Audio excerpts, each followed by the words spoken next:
Hello students, today in this video we will start from the topic the repressive measures of the government.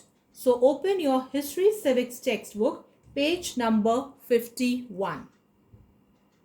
Now repressive means harsh, cruel.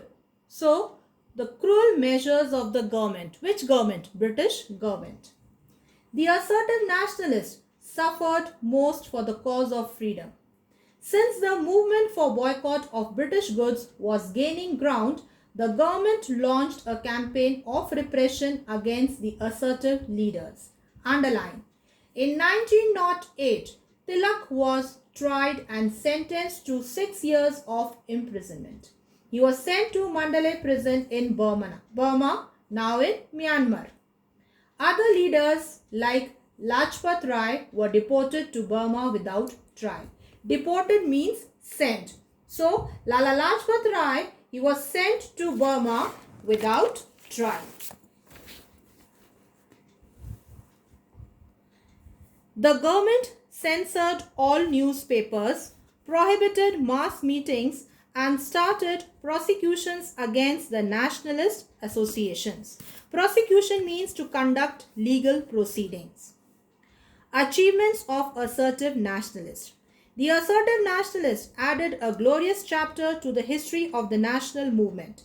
They clarified its objectives, taught people self-confidence and self-reliance, and prepared the social base of the movement to include the middle class, students, youth, and women. So, the assertive nationalists, they included everybody. Middle class, students, youth, women, everybody. Their achievements were the following. Number 1. These leaders were able to inculcate national pride by extolling India's past. Extolling means praising. So these leaders, they were able to inculcate means to infuse national pride by praising India's past. Underline.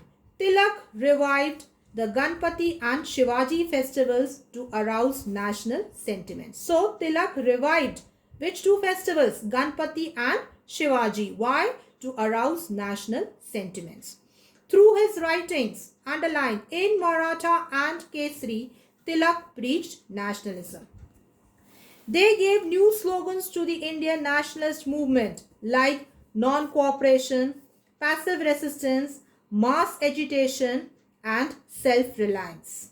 Third, they spoke, wrote, and edited newspapers in vernacular languages and thus succeeded in conveying their message to a large number of people. So, through their newspapers, they were spreading their message.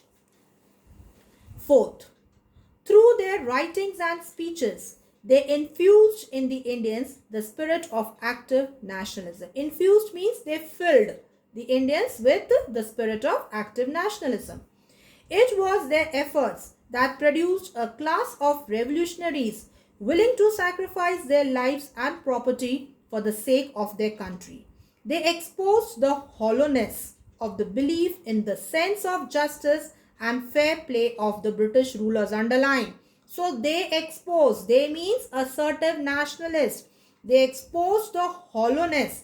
Hollowness means emptiness of the belief in the sense of justice and fair play of the British rulers. Self-reliance was promoted by setting up Swadeshi stores that sold Indian-made goods. Jamshedji Tata established iron and steel industry despite the fact that the industry had a long gestation period, means development period.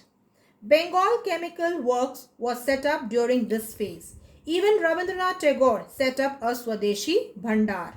Sixth, underline this. They declared, now this point is very important, assertive nationalists, they declared that what India needed was total freedom from foreign rule. So, total freedom from foreign rule. 7th, many new educational institutions were set up during the Swadeshi movement. The National Council of Education was set up in 1906. It later developed into Jadavpur University. Similarly, National College was set up at Kolkata with Sri Aurobindo Ghosh as its principal. The movement, which had started from Bengal, soon spread to other parts of the country. Swadeshi and boycott of foreign goods assumed an all-India character. It was because of the efforts and sacrifices made by assertive leaders that the partition of Bengal was annulled in 1911. Underline, partition of Bengal was annulled. Annulled means declared invalid in 1911. So partition took place in 1905, and because of the efforts and sacrifices made by assertive leaders, what happened? The partition was declared invalid in 1911. This gave fresh self-confidence to Indian nationalists. Leaders of assertive nationalism. Bal Gangadhar Tilak, 1856 to 1920. Now underline, first line is very important. Bal Gangadhar Tilak is known as the father of the assertive nationalism.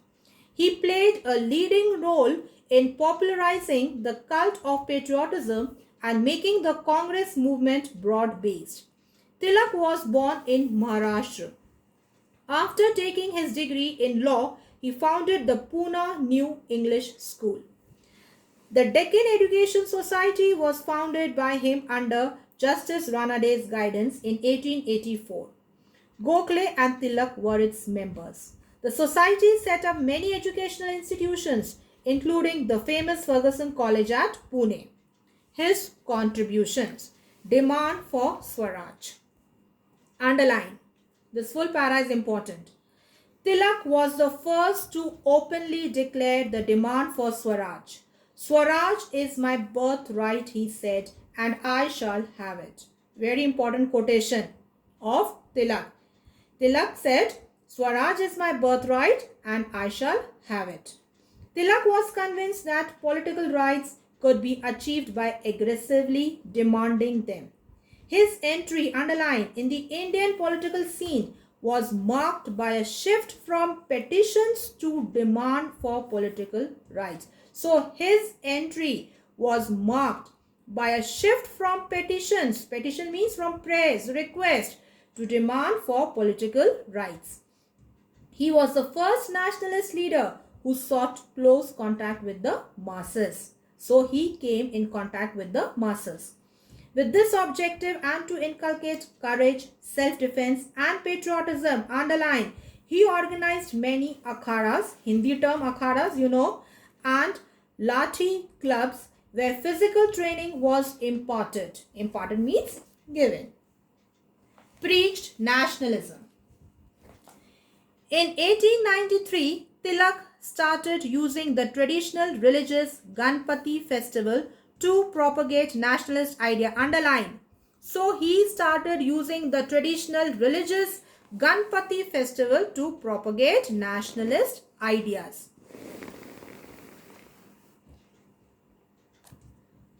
Through songs and speeches.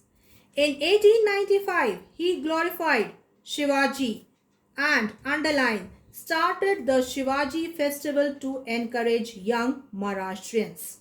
He started two newspapers, underline, very important, these two names, Maratha, English, that was in English language, and Kesari in Marathi language, which soon became the mouthpieces of his ideas. Mouthpieces means to express. So these two newspapers, they soon became the mouthpiece of his ideas.